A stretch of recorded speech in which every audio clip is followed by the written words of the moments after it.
40%, 50%. It's moving along. So we are live with Rabbi Leifer. So before we get started with Rabbi Leifer, I just want to tell you that I know Rabbi Leifer for at least 20 years. Mori, may I And interject, Mori? Menachem. sure. Menachem. Okay, for this particular class or this particular session, I will call you Menachem. Okay. Only because you asked. Outside of this, I'll do whatever I want. Actually, I call him Rabbi Doctor, but we'll get into that later. But Rabbi Leifer had a really interesting life. Right now, he has 120 employees taking care of special needs children. He bought a high school building and put $12 million into the building to renovate, and he has one of the most, if not the most, state-of-the-art facility for special needs children in the world. And he's helped me in my business because his coaching on growing a business is quite interesting. It's a very different approach to life, to looking at life, and I would love you, Rabbi Leifer, to give me a little bit of a background. Like you have a very large organization. It's 120 or so employees, but at one point you were an elementary school rebbe, and from being an elementary school rebbe, you changed what you did for particular reasons, and I want you to tell us that. Sure. And then you went to where you are today in a very large building. That's right. So I guess I will start with my own personal story. I have two children with developmental delays, my wife and I. And at the beginning, we didn't know what to do. If there is anything to do, we were thrown from one doctor to another, from one therapist to another. And where we live in Montreal, even today, more so back then, there was no services available whatsoever. And we were really struggling. We were lost. We had no clue of where to turn. And in a time like this, family, friends, everybody has a lot of suggestions and ideas. We traveled the world. We went from one city to another, from one country to another. At one point, we arrived actually not too far in New York City, and they taught us the importance of intensive early intervention, which means that for these children, for special needs children, you have to intervene as early as possible and as intensive as possible. And whatever regular kids, typical kids, learn on their own, they have to be taught. So they have to be given physical therapy, occupational, speech, gross motor skills, fine motor skills, language skills, cognitive, as most of you may know. And they also taught us that this is the only way for them to reach their full potential. The only chance they have to reach their full potential is by intervening as early as possible, as intensive as possible. We were thinking of moving. We ended up staying here, and we got private therapy at home once a week. I don't have to tell you that this didn't do anything for our kids, but we trusted the professionals, and uh, and we just didn't see any progress. And from time to time, we went to another appointment where we were told again that they have no services, they don't know where to refer us. At one point, we were at one day we were driving home from yet another appointment that we had, and we were told that they have no idea where they can send us. They need cognitive, they need physical, they need everything. There's no place they can take them. And here we were, young couple. We had two innocent kids on our lap, looking up to us, counting on us that we are going to help them. And we really had we had nothing in sight. We had no idea. So my wife said, we knew these programs in New York. My wife said, why should children here not have the same opportunity elsewhere? Maybe we can do something. Let's try to do something. And so we figured we're gonna. I mean, the reason why there isn't any government, there isn't and there wasn't any services back then, is because the government didn't support it. Obviously, there was no funding and no nothing. But we figured the community won't let kids not reach their potential just because of money. We'll try to do something. We knew about another child that was 2 years old and couldn't walk or talk or sit up. And so we had three kids, and we hired a few therapists. We told them what we want to do. They were very excited. Actually, for the first time, they told us how frustrated they are that they can't really affect change, and we started working. Very soon, from an intensive intervention that they received, we started seeing major results. And for example, this third child that I told you, she started sitting up, standing up, walking, talking. Eventually, she went off to regular school without needing any support. And you're talking about a child that would have been bedridden for the rest of her life. So obviously, a lot of other parents joined, of course, and came out of the woodworks. That was about 23, 24 years ago. And we started growing kids, therapists, professionals, methods. And I mean, right away from the beginning, we wanted, I mean, the vision from the beginning was that we're going to do something. It's going to be out. It's going to be something special. We're going to have everything that the children need. And so we grew with the needs. We opened the school. We opened, as I said, there was early intervention, the school, respite, camp, everything that the whole gamut of services. Fast forward 23, 24 years, we're now, as you said, in a beautiful building in the center of town. And we invested over $12 million in this building. We installed a state of the we have a full-fledged school, a state-of-the-art therapy center, something you won't find elsewhere right now. And we're just we're known in the whole city. It's an organization that everybody's involved with. It's actually the only, or the most known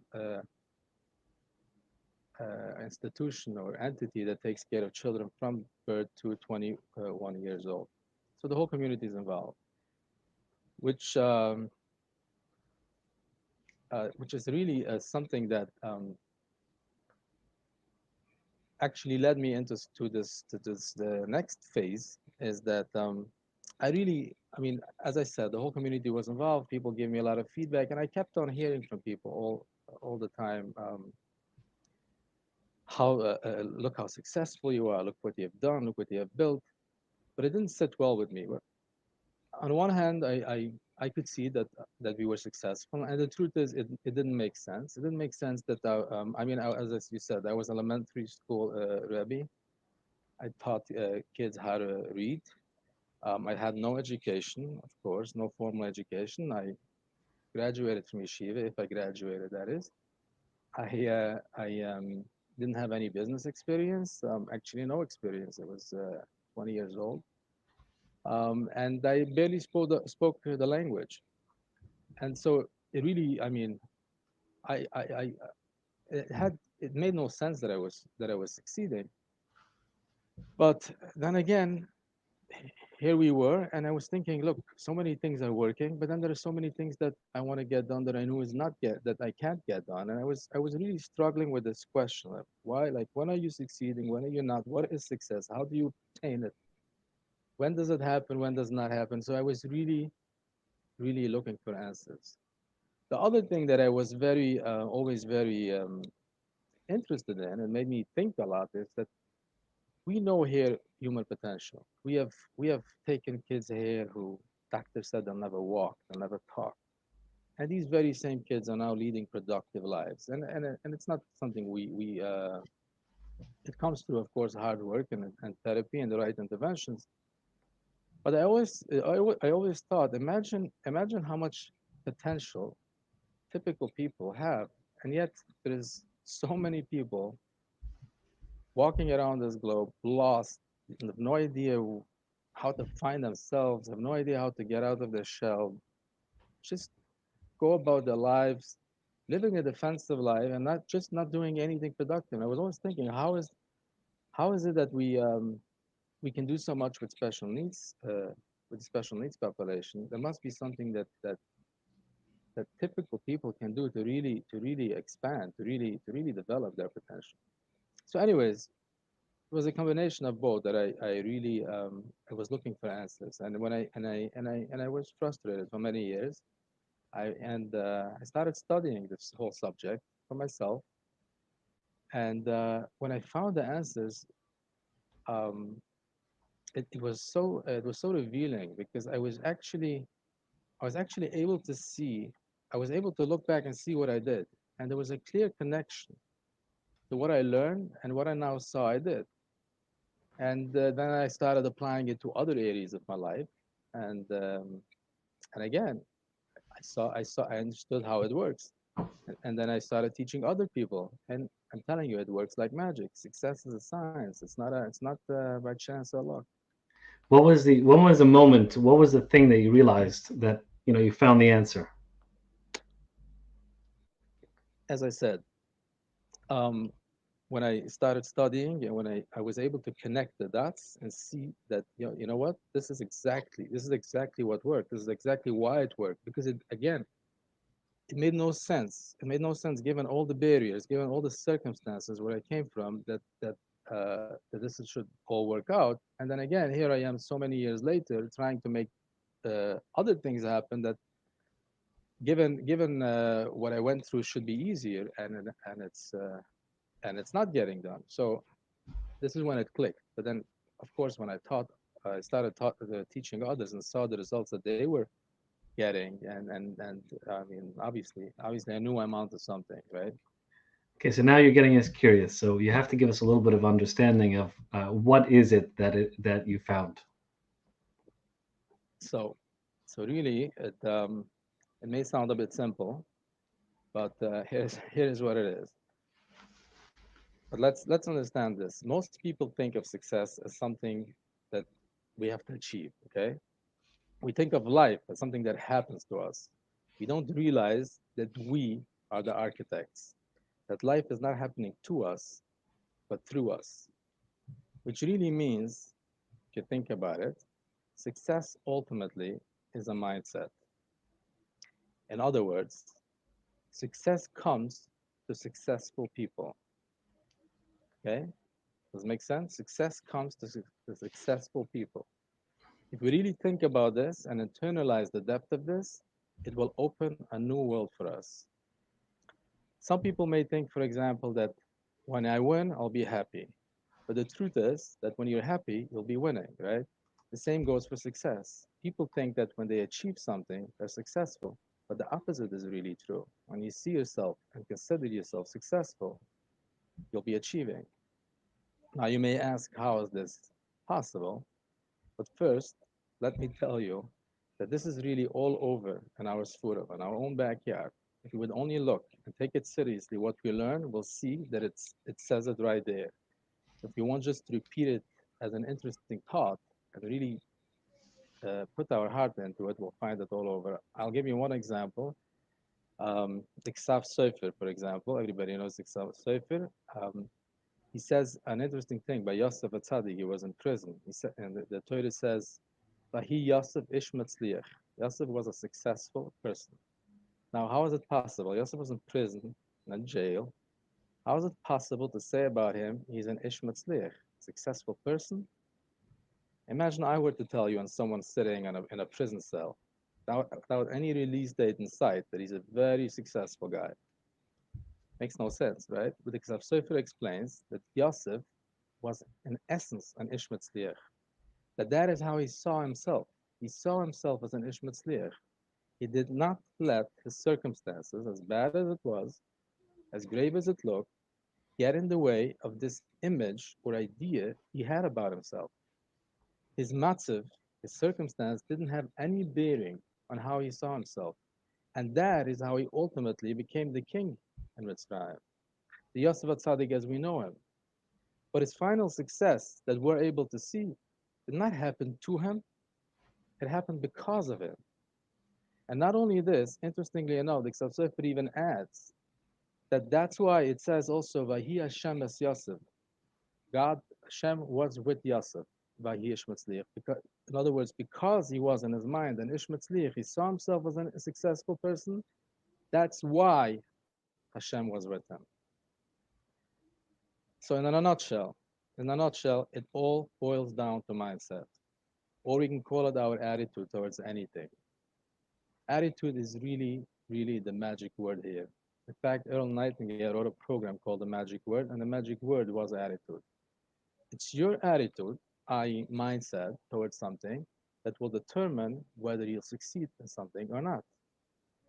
And interesting, think about it, attitude will always outweigh any skill or talent any time of the day. An attitude of success breeds success, an attitude of failure breeds failure. And that really explains why so many people who have degrees coming off the ends of their business cards struggle through their entire life. And then you have so many ignorant people, people without any education, who build empires. That really begs an answer. We really ought to think about that. You know, Mori, there's actually a well-known story about the Reichmann family. They were once asked what they attribute their success to, which Mr. Reichmann replied that it's 95% muzzle or luck and 5% seichel or strategy. And he said if he could exchange the 5% seichel for muzzle, I would do that too. I would like to suggest that we change that around a little. Although muzzle is definitely something that exists, it does not explain everything. So we have used it as a word to explain the things we don't understand. But if we could look for an explanation to things, if we can learn how things work, we may be better off in applying it to ourselves. So I would say that success is 95% mindset and 5% strategy. And if we have to explain Mazel, then we could say that they were very big Balai Mazel to have such a good, healthy mindset naturally. So the good news for us is that if we can find a way to adapt and change our mindset so that it becomes programmed for success, it becomes a successful mindset, really always expecting only success, then we're going to be unlocked too, right? Unless you're so unlucky that you won't even accept what I'm saying now. So again, if you, I mean, you're in business or in a job or whatever it is, or maybe just in your day-to-day life, if you find yourself doubting, whether it's in your goals, your capabilities, your expected outcomes of what it is you're doing, then you better go do something about it because you can never succeed beyond your level of belief. And what you truly expect is what you'll generally ultimately get. And regardless of how hard you work, you may just be chasing a rainbow. It is our attitude towards life that determines life's attitudes towards us. We shape our own lives, but the shapes are determined by our attitudes. An attitude of failure, and we're whipped before we start. And it works in all ways. If our attitude towards something is that we can't do it, then not only that's what will materialize, but we generally won't even do it, or definitely not with the same passion or enthusiasm, right? As the famous quote from Ford goes, whether you say you can or you say you can't, either way you're right, right? So if you think you can't, you won't be doing it, you won't succeed, you'll be right. There's actually a famous psychologist in the late 19th century who said, greatest discovery of our generation is that people can change their lives by altering their attitudes of mind. And lahavdil again, going back to our own backyard, the Heilige Balatanya says, it's not the circumstances that makes the person, it's the person that makes the circumstances. Have you heard about that? It's not the circumstances that makes the person, it's the person that makes the circumstances. Now, people heard this before. I heard this from people, they repeat it, but have we really understood what it means? That it's the person that creates his circumstances? This is really worth studying. There's actually another quote from a well-known philosopher that I always like to repeat. He said, I don't believe in circumstances. The people who make it in this world are the people who go out, find the circumstances they want, and if they can't find them, sorry, they go out, they look for the circumstances they want, and if they can't find them, they make them. Isn't that beautiful? It's known also that Napoleon, the great Napoleon, he said, circumstances, I make them. But again, we have to study what does it really mean? What does it really mean? Now, again, I don't understand that this whole conference, we're talking probably mostly here to people in business. But the same really goes for anybody. So many people are stuck in all kinds of jobs and career paths They don't really like, or it's not something they really want. Yet they're afraid to break out. They don't trust themselves, and they'll name all kinds of circumstantial reasons of why it is like this and why it has to stay like this and why they can't do anything about it. But again, it's all in their mind that controls how they perceive it all. So I like this whole idea of changing mindset, but I would love to give people practical tips, like how can they create the conditions for their own success, which is the topic, the name of this title of this Sure, topic. sure, sure. So first of all, you have to get back to this because this is the main thing. But here's the first thing that people have that we have to remember always to create, as you said, to create the conditions to success. Now, most people know about it, but few people really do it. And then if they're doing it, it's not really in a very productive way. And that is the importance of creating a goal. You need to be clear where you're going. You need to have an exact address of where you want to arrive. You need to have a clear picture in your mind of what that place looks like. And a lot of people overlook the importance of this. They have vague ideas in their head about what they want to accomplish, and it might even keep changing in their minds. But this only this idea is if they don't have a clear picture where they're going, it is detrimental and it hinders your growth. It causes you just to go in circles. Your mind really works like a GPS. A GPS is of no use if you don't put in an address, right? And while it's capable of giving you directions to really anywhere in the world, without an exact address, it won't give you any directions. On the other hand, if you do put in that exact address, not only will it take you there, but if any obstacle or detour comes up on the way, it will right away, of course, recalculate and direct you on another way. And you could be sure that eventually, regardless of any detours, you'll arrive at your destination. When we understand the creative process of how things really work, how things happen, you understand that it happens in an exact and precise manner, and it happens with and through us. When your mind has that exact address registered, your mind will your mind will feed you ideas and strategies of how to get there, and it will move you into action. Some of it you're going to be the one who will do them. Others you'll attract yourself the resources and people you need to carry out your goal. But if your mind doesn't have an exact address, it will not happen. It has to have an address of where you want to arrive. Besides, if you don't have an exact destination, how will you ever know if you have arrived, right? It's not enough to say that my goal is to just make as much money as possible, or I want to make millions of dollars, or I want to grow my business as big as it can go. You have to make yourself a clear and precise goal. You have to build a picture of precisely how it will look, feel, and of course, exactly how it would look once you achieve that goal.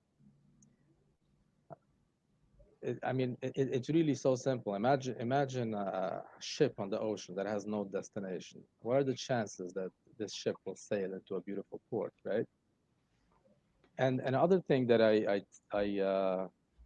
we find people when they make goals, a common mistake when creating a goal, some people do, is that they make themselves a goal that they really know how to achieve, a goal that seems within reach. In other words, if let's say if this happens and that happens and I really apply myself, I can probably get there. But that's not a real goal. It does not inspire us every day. And if you want to be inspired every day and really do everything possible to achieve your goal, you need to go for something really big, something that will enthuse you on a daily basis. You're going to have to be excited. You need to go beyond of what you think or seems possible right now. Okay? So we have that goal we have to create, a big, audacious goal, something that will keep us excited and enthused. But the next thing, obviously, that you have to do, you have to start developing around your goal a belief that you can achieve it, a belief that all things are possible, and that if someone else can do it, you can do it too, right? Let's understand this. when you think something is impossible, right? And people do this all the time to themselves. It really has nothing to do with whether this goal is actually possible or not.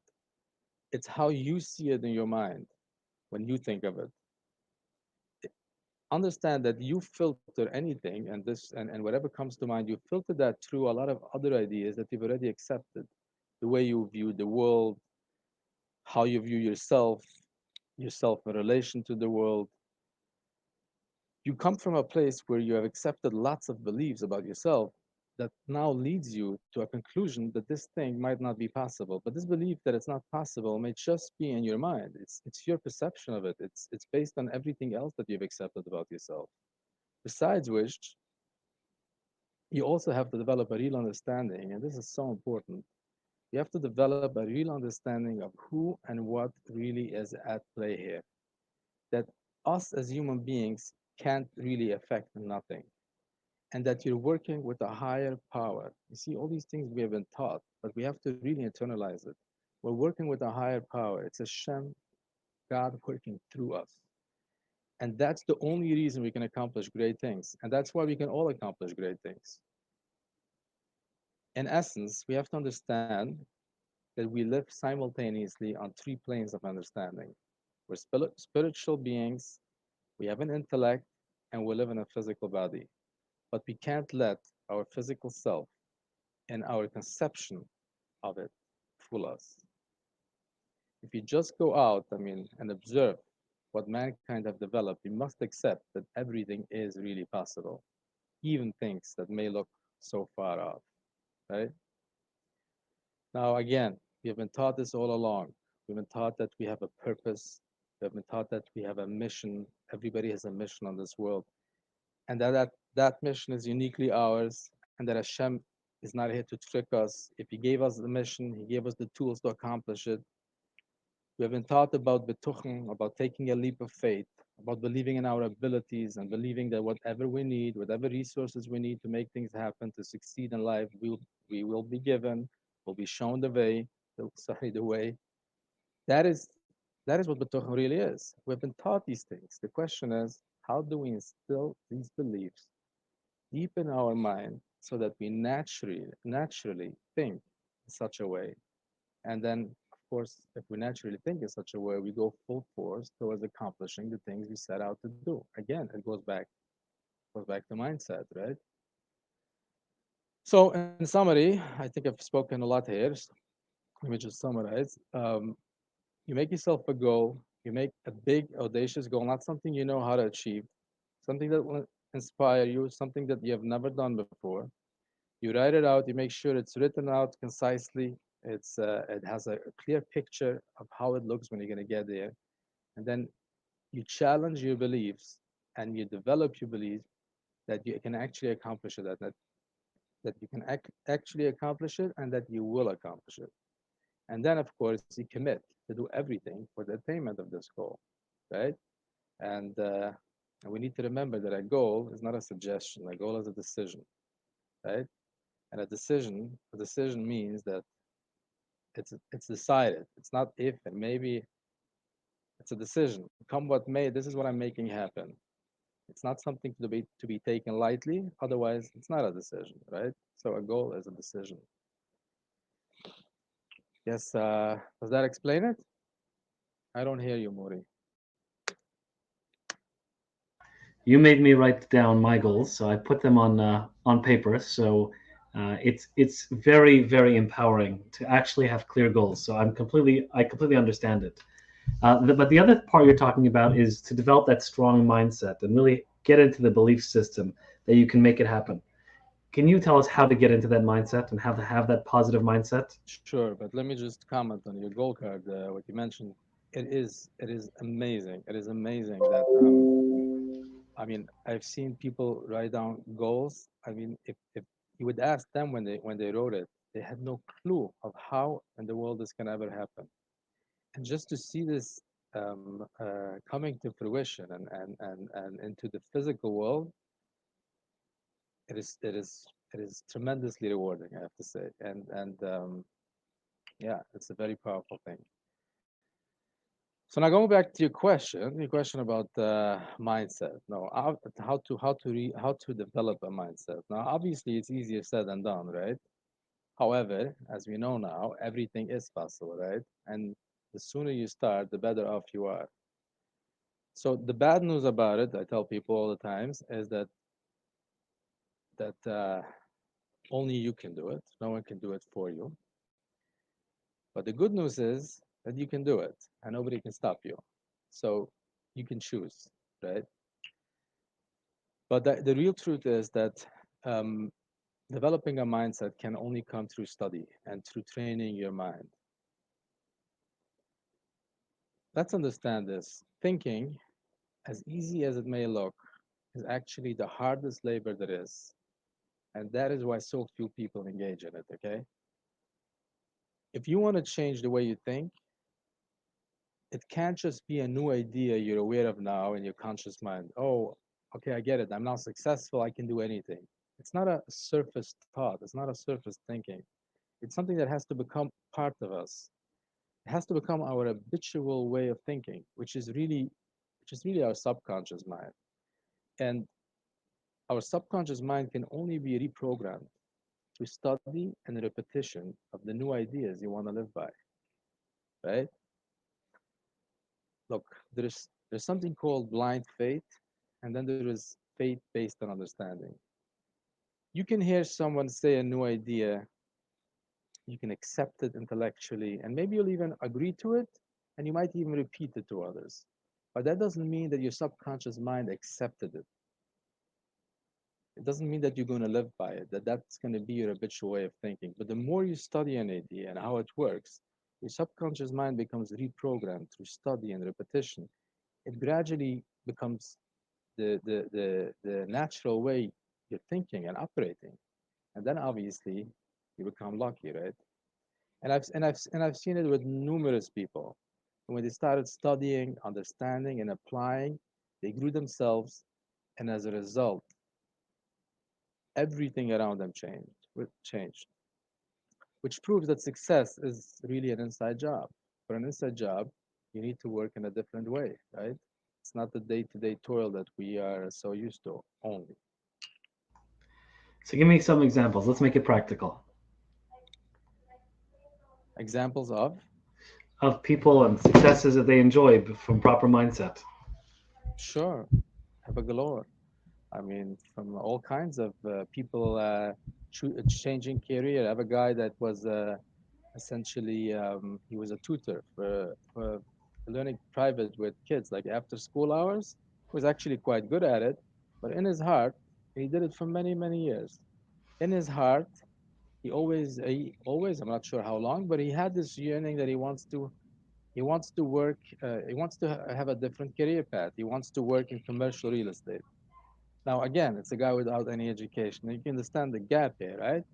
And you can also understand how before him getting into this, he would never even allow himself to even think that way, to even think in that direction, right? But lo and behold, because of he's right now working at a firm as a commercial real estate, he has a high position over there, and he worked his way through and very quickly, and he's actually top in the company. Okay, and this didn't come because he went to learn the trade. He learned on the job. He changed his mind. He changed his mind of what's possible and how to go about what it is that you want and how to believe in yourself. Right? We have people who double and triple their sales. I have a guy that started studying with me. He was making $12,000 a month sales, and all he wanted to do is get out of the business, find a way to somebody can just buy off his inventory. He just told me yesterday that last month he made a $500,000 of sales in 1 month. Okay, these are the kinds of quantum leaps that people take when they grow themselves. When they again goes back to mindset. Of course, on the way you have to learn new skills, and you have to maybe hire people and the right skill set and so on. Of course, all of it you're gonna do, but you're gonna do it with ease, and and you're gonna do it. You're gonna make it happen, as opposed to doubt yourself and not knowing it's gonna happen much faster and much easier and much natural, right? Yeah, yeah. One of the things, one of the words you used before was inside job, means you have to get inside your own mind. Yeah, and I know from you that you want us to always study and learn ourselves better. So give us some advice. Like, how do we do that? How do we go about studying ourselves? So listen, I've advised many people have seen great results with their studying. Really, there is you have to study success. You have to study yourself. Why you do the things that you do? Why you don't do the things you want to do? What keeps you stuck where you are? Why do you keep getting the same results over and over again? What makes successful people, as I said, achieve these great things, things that other people look on and think that it's impossible. And again, I mean, we have seen great, as I said, I've seen great results with people. I have no problem speaking to anyone about how to start their journey of understanding. If anybody wants to reach me, I have a text system where they can text the word success to the number is 48 48 48 in the US and 39 39 39 in Canada. Again, 48 48 48 in the US, 39 39 39 in Canada. You text the word success to that number. I'll be happy to have a talk with anyone, or if you want guidance, I'll be happy to guide anyone to become you, the best So you, so that your so results just are right. to mention some of the comments here, we're running up on our 40 minutes. Shia Rubenstein said, "Great talk." Gershi Weber said, "So powerful." Joseph Gansfried said, "Amazing. Everything is possible." And then Maisha Samet said, "Well explained." So you have a couple of people that are really happy with the talk, and I want to thank you, Rabbi Leifer, for giving us a little insight into mindset, and it's so important. And I know since you started telling me about mindset and making me write down my goals, and it made me a happier person. It made me definitely more successful, and I just want to thank you for coming on and giving us your time. Well, thank you, Mori. If I may put you on the spot, you've also told me a lot of, uh, a lot of major successes you've seen, but I won't make you elaborate on that. But it was Absolutely great. true. That Absolutely true. And I want to thank you. And I really people don't necessarily understand it until they get about doing it. But as much as you explain, hopefully they'll be motivated to take some steps towards their own self betterment and more successful future. thank you for Have a having me. wonderful, wonderful day.